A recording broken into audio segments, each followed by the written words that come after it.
Our next guest is Karen Napier, the Director of Education Initiatives at Metro United Way.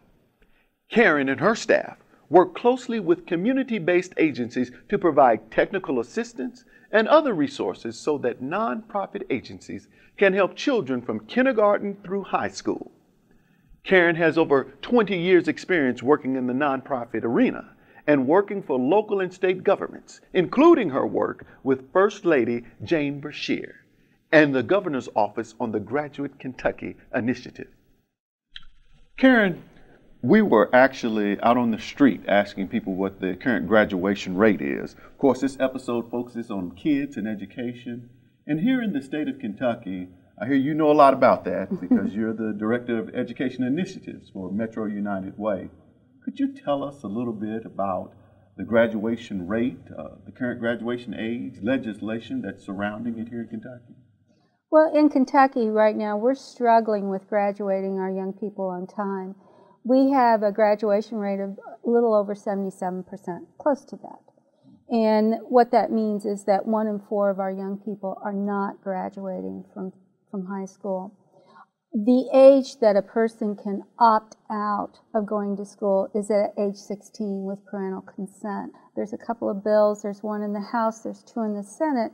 They're giving us some options on raising that age up to 18 and making it so that school is something that is considered to be of value. We need to invest in it, and we need to make sure that our young people are prepared.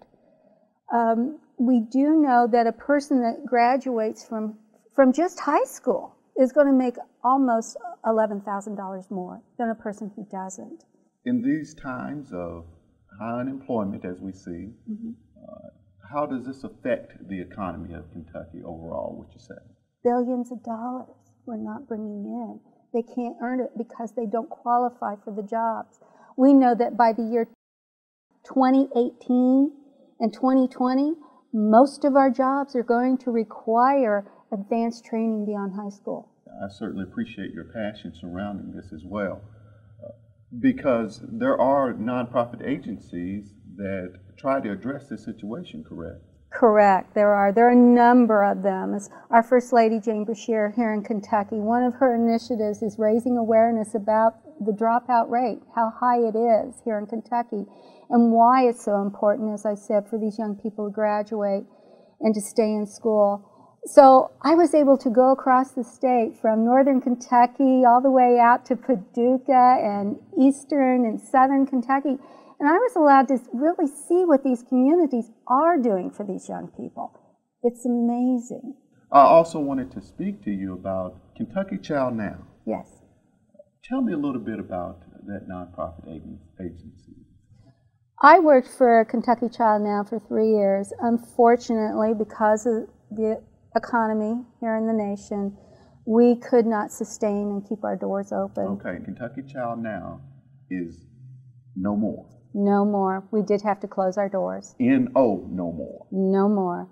Does not exist. Government agencies and nonprofits and people that are providing services for children really need a forum in which they can communicate with each other and coordinate their services.